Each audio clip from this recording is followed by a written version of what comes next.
Stop perang, perang itu menyengsarakan umat dan membahayakan dunia. Itu kayaknya quote paling cakep. Iya bener loh. Di antara ribuan ratusan Ini bukan jutaan masalah yang komentar. ditweetkan oleh Presiden Joko Widodo, tapi Anda pasti sepakat lah stop perang lah, ngapain sih Narasinya. berperang gitu loh. Betul Iya sekali, kan? tapi kalau kita lihat juga netizen kita komentarnya macam-macam Arif Fadil. Iya. Banyak kali, tapi juga kalau kita lihat di media sosial ini memang narasi dari netizen Ya. plus 62 atau netizen Indonesia kita ini memang terbelah. Ada juga yang pro, ada juga yang kontra, ada Tapi juga yang mayoritas bener netral-netral nggak sih ya? aja gitu. Mayoritas bener nggak sih ya? Lebih cenderung ke Putin kayaknya.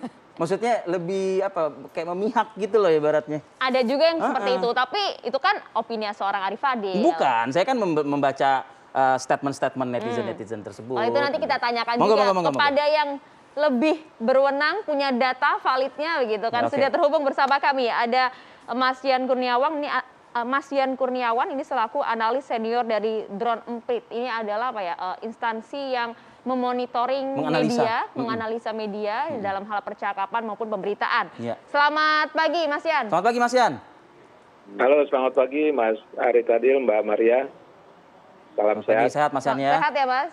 Salam. Oke. Alhamdulillah Sudah sehat. terhubung juga ada Prof. Hikmahanto Juwono ini selaku pakar hubungan internasional. Assalamualaikum. Assalamualaikum, selamat pagi. Prof. Hik. Waalaikumsalam. Sehat. Sehat. Kalau ngelihat fisik Prof. Hik itu ya, pasti sehat. Nggak usah ditanya, sehat Iya kan? apa enggak. Mungkin kalau Prof. Hik nanya, capek nggak pagi ini? Itu nanya ke Prof. Hik.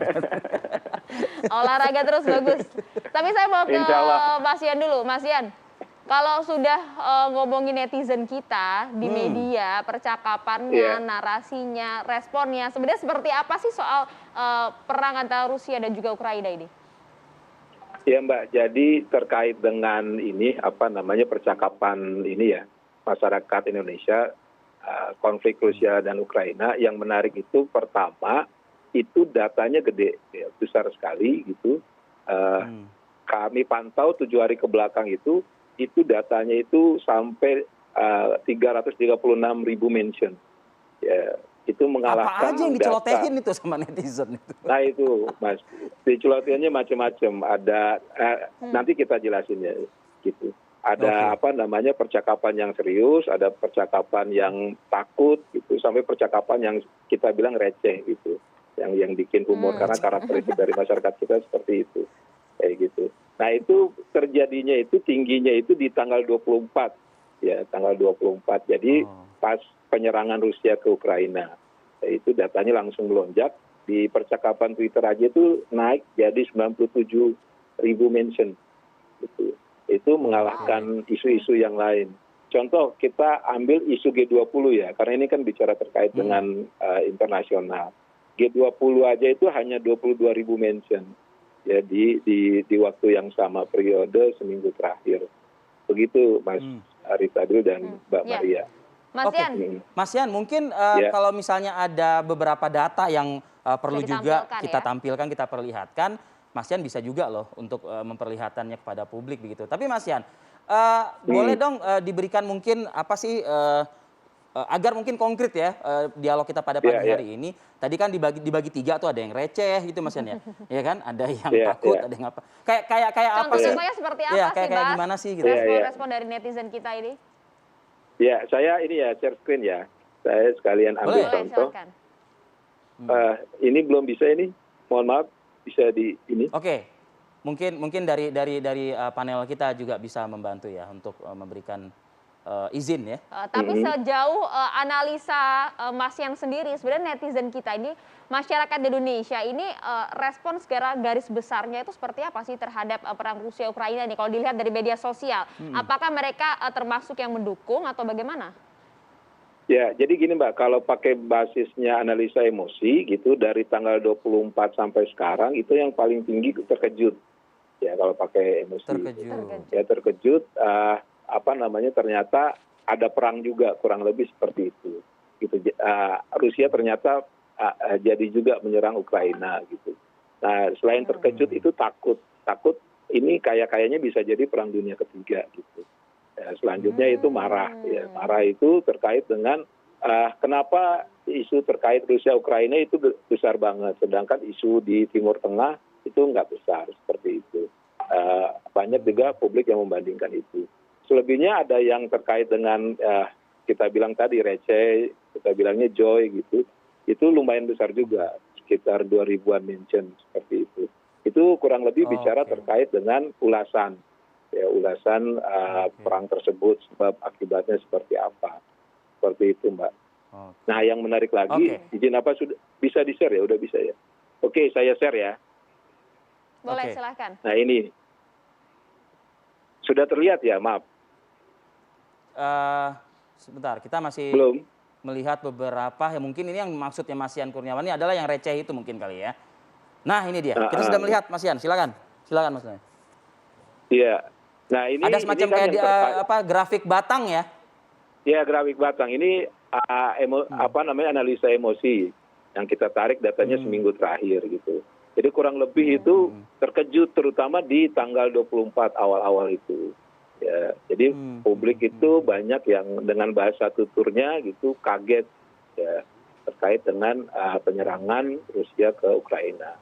Terus di sisi lain juga ada yang takut gitu, nggak ngebayang kalau ternyata ini nanti merambat kemana-mana dan bisa menciptakan perang dunia ketiga, begitu. Terus ada juga yang kurang lebih marah gitu.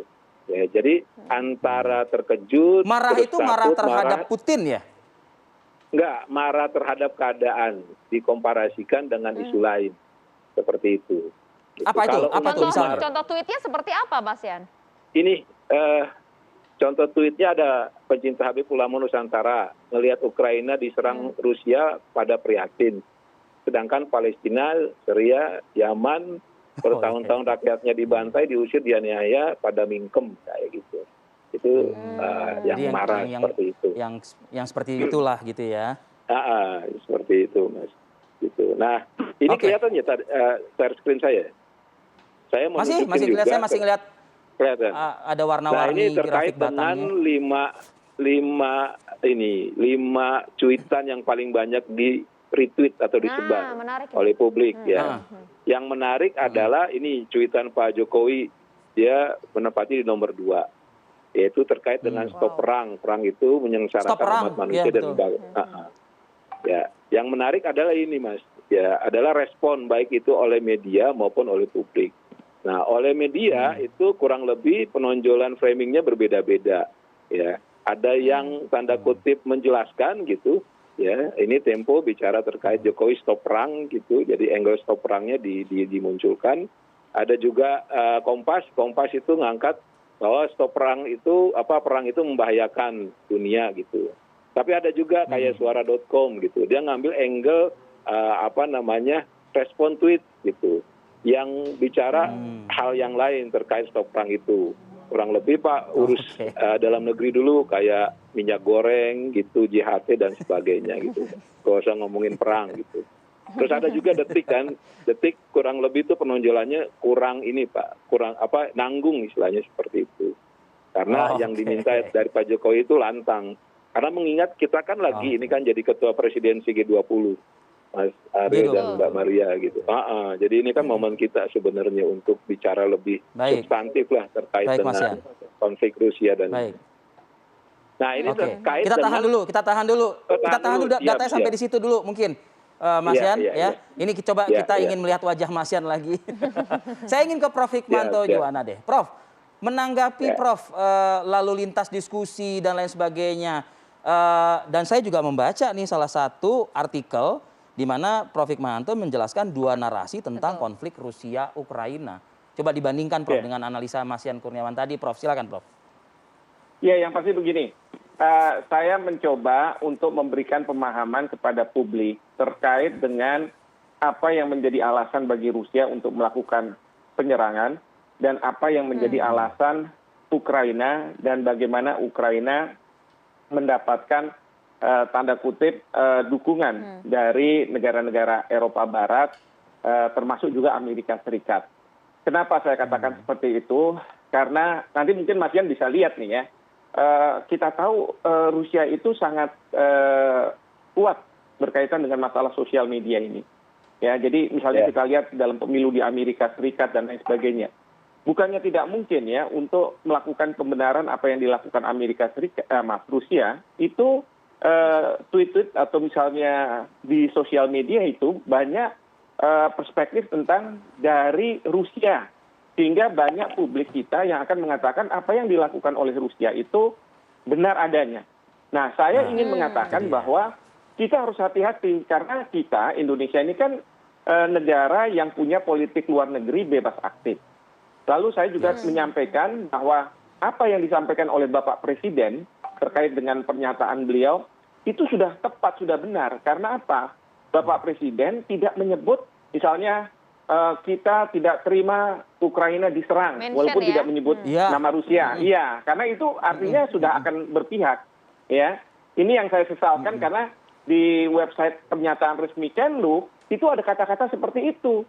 Saya bilang hati-hati nih, karena apa? Potensi untuk kita dianggap sebagai berpihak pada Ukraina dan tentunya Amerika Serikat CS. Dan bukannya tidak mungkin dari mereka juga akan masuk. Kenapa? Meskipun masyarakat kita juga menuntut ketegasan dari seorang Presiden Joko Widodo. Iya, menuntut ketegasan itu kan harus hati-hati. Dalam pernyataan kita harus netral untuk supaya apa? Supaya kita bisa melakukan banyak upaya. Misalnya saja kita tidak akan dimusuhi oleh Rusia ketika kita bertemu sama mereka dengan tidak adanya cuitan atau misalnya pernyataan resmi bahwa kita menyesalkan serangan terhadap Ukraina. Kalau kayak begitu kan Rusia udah tahu, wah ini Indonesia kamu sudah berpihak ini, gitu kan. Nah, tapi kalau misalnya kita seperti yang Bapak Presiden katakan bahwa stop perang, karena ini menyengsarakan, ini kan netral. Dan kita bisa datang ke Rusia, kita bisa datang ke Amerika Serikat, kita bisa datang ke PBB untuk memastikan bahwa kita ingin mengupayakan perdamaian. Dan itu bukan sesuatu yang katakanlah kita berdiam diri mau cari selamat kalau menurut saya. Seperti itu. Jadi kalimat Presiden kita ini sudah kalimat yang bijak sekali, begitu Prof. Hik? Meskipun di komentar-komentarnya, meskipun di komentar-komentarnya multitafsir juga, makanya saya membuat press release untuk menjelaskan kenapa pernyataan dari Bapak Presiden itu tepat. Saya nggak tahu ya apa Mas Dian nanti kesangkut nggak tuh pernyataan saya bahwa ini sudah tepat. Karena sekali lagi yang diinginkan oleh Bapak Presiden itu adalah bagaimana kita mengupayakan perdamaian. Kalau mengupayakan perdamaian tapi kita sudah berpihak kan sulit. Betul. Sedangkan memang sudah terjalin hubungan diplomatik di sana begitu ya. Jadi harus hati-hati juga Presiden kita menanggapi netizen plus 62 yang ada-ada aja gitu komentarnya ya. Jeda dulu yuk. Prof. Hik dan juga Mas Yan, kita jeda terlebih dahulu. Usai jeda kami akan lanjutkan kembali pemirsa.